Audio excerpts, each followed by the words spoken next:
Boston College's running game was one of the best in the ACC in 2023, and there's every reason to believe they'll be as good in 2024.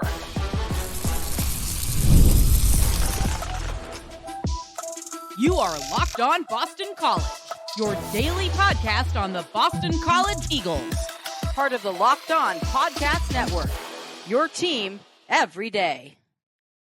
Hello, everyone, and welcome. This is Locked On Boston College, your team every day. I'm your host, AJ Black. Thank you all for listening. Today's episode is brought to you by Game Time. Download the Game Time app, create an account, and use code Locked On College for $20 off your first purchase. Terms apply. This episode is going to be dedicated to the run game. We're talking about the running backs and what they look like for going into the 2024 season in Chestnut Hill. Now, we're going to look at what they have accomplished, what's changed, what the depth chart could look like next year, and potential surprises for the class of 2024 in the group of 2024 in the 2024 season. So let's kick this off. 2022, 2 years ago, Boston College had one of the worst rushing attack in the Power 5. They could not run the ball to save their lives. This was the year where BC had real struggles with their offensive line. They could not make a block to save their life. And as a result of it, the run game just completely fell apart. You had Patrick Garwo trying his darndest to move the ball. He couldn't do anything. You had Alex Broom doing nothing. You just could not do anything. And so Jeff Hafley, after 2022, goes out and gets Kye Robichaux from Western Kentucky. And he comes in along with Patrick Garwo to give you a 1-2 punch. But the 1-2 punch becomes a 1 punch halfway through last year as Robichaux becomes the lead running back. Garwo, I believe, got hurt last year.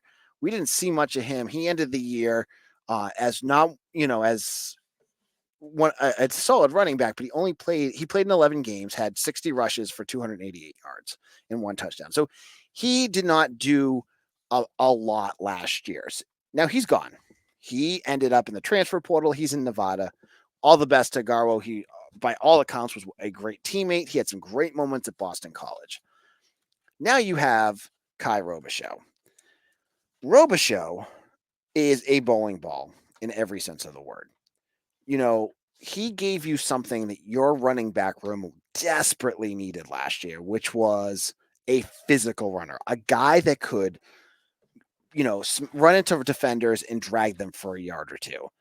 And combining that with Thomas Castellanos, who led the team with 1,113 yards and 13 rushing touchdowns, BC's running attack had one of the most miraculous turnarounds, I have to think, in my lifetime. To go from the worst to second best in the ACC and top 25 nationally is a historic turnaround. I don't care how you frame it. That credit goes to a lot to the players. Obviously you had a much better offensive line with Logan Taylor, Christian Mahogany, and Kyle Hergel all joining the group and adding some consistency. You also have to give credit to Jeff Hafley and Matt Applebaum for figuring out how to get this offense going. So the room itself, though, when you were looking at last year, it was the Robichaux show when it was the running backs. He had more than 3 times the amount of rushing yards than anyone else on that team that was not Thomas Castellanos. I mean, all the other guys that were there, really were not effective. Alex Broom had 288 yards. You had, Barfield, Cameron Barfield, who had 14 yards, Xavier Coleman, 15 yards, and Andre Hines, who I know he had that big run against Syracuse, but he really didn't do much either.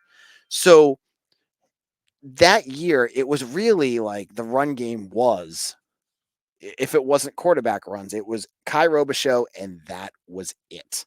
That's all Boston College had. And that was an issue because at times Robichaux, who plays a physical style, when you play physical styles, a lot of times you're going to get dinged up. You're going to get hurt. It happens. And when he went down, the offense drastically changed. They were not able to run the ball anymore. And you got games where, and with Robichaux gone, I think back to the Syracuse game specifically, where if he was there and able to play that whole game, BC would have easily ran away with that, but he didn't, and they had no answer after that. So what does Hafley do? He does what he should have done, which is basically through exits and entrances, rebuilt that entire running back room and did it to and rebuilt what the running backs look like in the system. And I don't know if it was a Frank Signetti, the former offensive coordinator. I don't know if it was his type of guys, because I know Frank Signetti, I think, really valued the Dion Lewis type of scat backs that are like 5'10, 5'9, or not even 5'10, 5'8, 5'9, fast and elusive. But if you look back at that running back room, and like I'm 5'9", and those running backs were small. They seem smaller than me. They're more jacked than me, but they were not big. They were not big guys at all. You had guys, Alex Broom, who's still there. He's fine. But Cameron Barfield, Xavier Coleman, these guys were all little dudes. So when Robichaux goes down, even in terms of Broom too, you had nothing else. You really didn't have another guy that you could lean on. And so what does Hafley do? He goes into the transfer portal.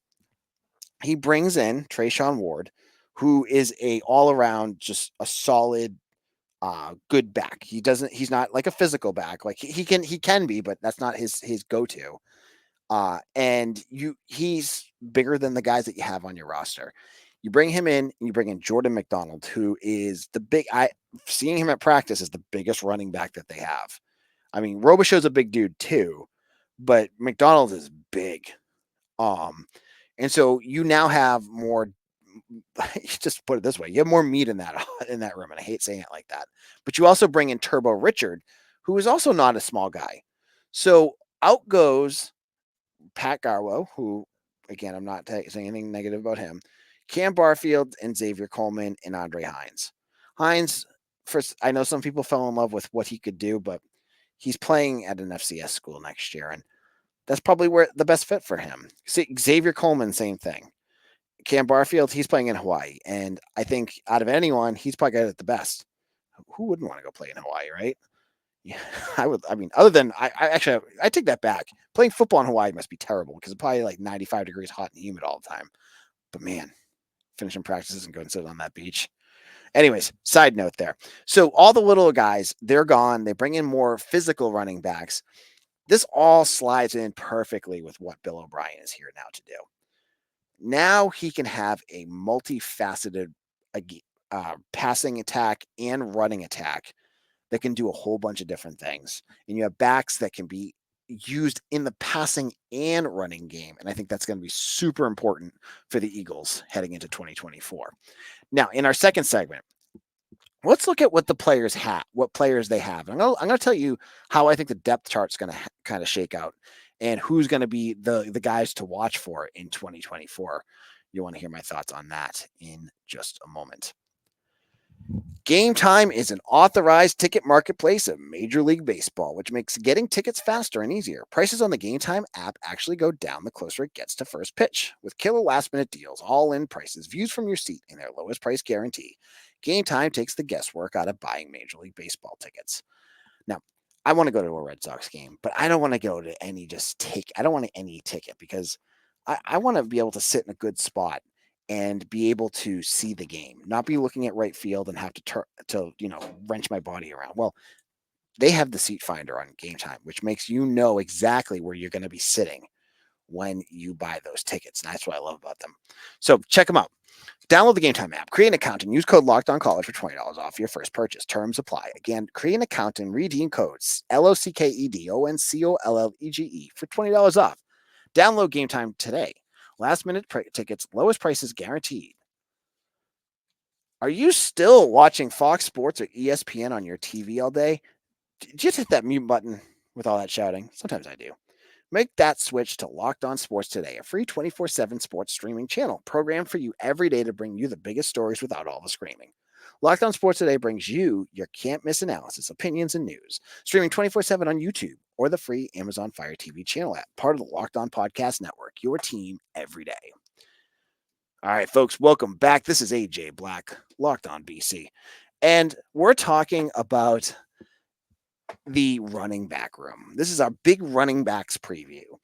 And with a new offensive coach with Bill O'Brien, a new offensive coordinator, Will Long, you have to imagine that things might shake up a little differently this year than they did last year. You still have a lot of the same cats in that coaching room with, Savon Huggins, Darryl Wyatt. You have a lot of the same voices. Rob Chazinski's still going to be there. But how is this depth chart going to look with a new coaching staff there to reimagine and see how to maximize the talent that's there? Because there's a good amount of talent. So going into this season, I've been looking at this, and I watched during practice, and I watched during the spring game. There's a few quick personnel notes to note about the spring. First of all, Kye Robichaux missed a bunch of the spring due to an injury. We don't know exactly what it was, but he sat out. I heard it wasn't bad, but he was walking around, I could see him, but he just didn't have he wasn't in uniform for the majority of the practices I got to. He was hurt. The bigger news is that Alex Broom was on crutches with a big brace over his leg at the spring game. Don't know what happened there, but that does not look good. So when I'm talking about this, I would think I would lean against putting him on anything at this point because, I mean, to me that just strikes long-term injury. I don't know though. But those are the two injuries that I think already you have to watch for. I think Robichaux will be fine though. I don't think there's going to be an injury. I'm just talking about the perspective I saw at practice. He wasn't there for parts of it. I think the starting running back is going to be Robichaux this year. Though I don't expect him to be leaned on as heavily as he was last year. So I'm going to put him as running back one with the caveat that I don't expect him to have more rushes than he had last year. I think his workload will be decreased, which is a good thing because that's going to keep him healthier and more effective. And right behind him at running back two will be Treshaun Ward. Ward, I think when I see Ward out there, I think he's going to be a back that's going to need to get some action. But I also see him used more as like a third down back, a guy that can catch the ball. He can be the lead back if you need him to be. He's kind of a Swiss Army knife for this offense and someone that you can kind of rely on. Now, when I'm looking at third running back, that's a tough one because it could either be one of two people. I'm going to go with Jordan McDonald. You bring in a transfer. Most transfers are expecting, they kind of expect when they get to a school that they're going to play. Like most people don't leave another school to come to another school to sit on the bench. Now, I didn't see a ton of McDonald with the first team this summer, but the way he's built, he's 6'2", 2 something. He's a big, big guy. You have now a featured short down back that you could use goal line. You could use, short to, third and short. You could use him for a variety of different things. And I think he will be utilized as well. So I think that would be your starting group. I think Robichaux, pending that he's healthy, should be your starting running back. And I'm interested to see how O'Brien uses him in terms of like workload and managing all that kind of stuff because BC, they're working so hard with Craig Fitzgerald this offseason. Their strength and conditioning coach, this new guy I think is going to really revitalize their strength and conditioning program. I have to imagine that the staff is going to work their butts off to make sure that their players are not worn down by November because that's happened so many times in the last couple of years. And I would, if I was Bill O'Brien, I would want to make sure that guys like Robichaux, guys, like their tight ends that always seem to get worn down, that they're ready to go those last 4 weeks of the season because you can't go in shorthanded and expect to win games against like UNC, even Pitt. Like Pitt was bad last year, but you saw what happened when you're playing with a short deck. It doesn't get pretty sometimes. So that's, I think, important too. So there's other names. We'll talk about potential surprises in just a moment. But with Broom already out, you already have him gone. You don't have Garwo still here. you have your numbers are a little different, and you have a few other names that you're going to be watching for as well. And we'll talk about who those names could be that could surprise you and maybe, open some eyes. We'll get into them in our final segment. Welcome back. This is Locked On Boston College, your team every day. I'm your host, AJ Black. If you're an everydayer out there, you listen to this podcast every day, whether it's on the way to work, at the gym, at home when you're doing dishes. Maybe I put you to sleep every night, my dulcet tones. Thank you so much. And if you want to make sure you're become an everydayer, a Locked On Boston College diehard that listens to our show every day, make sure you hit that subscribe button on YouTube or wherever you get your podcasts. So, in our previous segment, we're talking running backs here. We looked at who the starters are going to likely be, and there are three names that you're going to want to watch for: Treshaun Ward, you have Kye Robichaux, and probably Jordan McDonald. But there's potential for surprises in terms of backs going into this season, and there's two names I think you're going to want to watch for. One more important than the other. The one that really opened my eyes this spring is redshirt freshman Datrell Jones. Datrell Jones is from Catholic Memorial in Massachusetts. He didn't play at all last year, but we saw him this spring, especially once Robichaux and Broom were injured. He was one of the featured backs during the spring game. Now, I don't expect him to go out there and start, but when you look at what I just said, when I talked about the depth at the running back position, you have to imagine there's going to be at least one more name that's going to have carries at some point this season, whether it's in blowout games, whether it's a guy gets nicked up and they need someone else to step in, whether they're just, worn down and they just need another guy in there. To me, that screams Datrell Jones.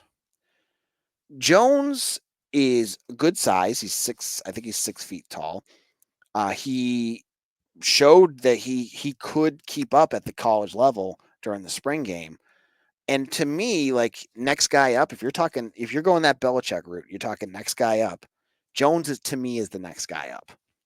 I think he's going to be ready to go. And is he going to be as good as Ward or Robichaux? Probably not. But does he have potential there? Could this be a good learning year for him if he gets a handful of carries and gets a chance to actually see some live game action? The ability to run, to cut, to get used to that speed. I think that would be huge for him this year, because after this year, you lose Ward, you lose Robichaux. You're going to have a need for a back in 2025 to step up. And to me, Datrell Jones looks to be that guy. To me, he looks like the guy that's ready to jump in soon. So you want to get him those reps. You want to get him out there getting live game action, and that'll be important for him. He could be a big surprise to me, and I would say I wouldn't be surprised that if they play him, he makes a couple big plays. He just, the way he carried himself in that spring game, the way he performed against college guys, I thought he looked good.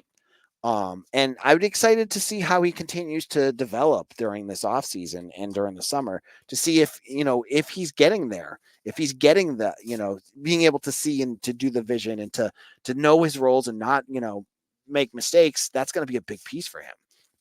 So he'd be one I'd be surprised about. And the second one hasn't even stepped on campus yet. And his name is Turbo Richard, who has one of my favorite BC, like, there's Spiffy Evans, who I loved his name when he was at BC. There's Steele DeVito, and now there's Turbo Richard. Turbo is a running back from South Carolina in class of 2024, who hasn't been on campus yet because he's a true freshman who is coming up soon and will be be ready to go. Now, I don't know what he's going to look like. He's a 3-star recruit. He didn't have a ton of offers, unfortunately, most of the class of 2024 did. He's just kind of his own thing, right? So I'm very interested to see.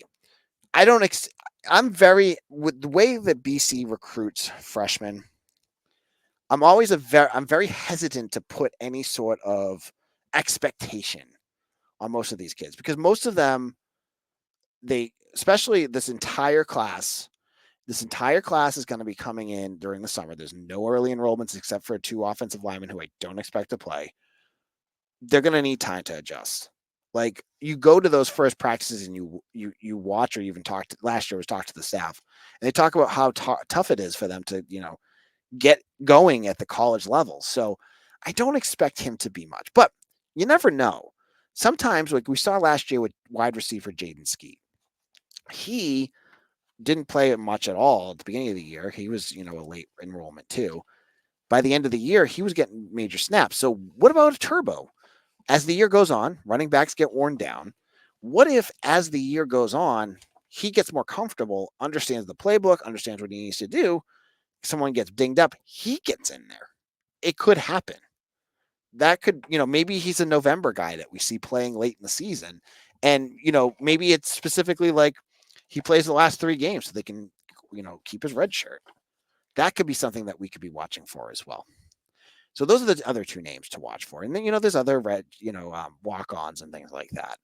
But we'll talk more about everything going on Monday. The ACC kickoff is happening. We'll have to hear about what's going on there. We'll talk about that on Tuesday's show because I record on Sunday before that happens. Anything happens this weekend, I'll be all over it. We'll be talking about that on Monday's show. Make sure to hit that like and subscribe button here on Locked On BC.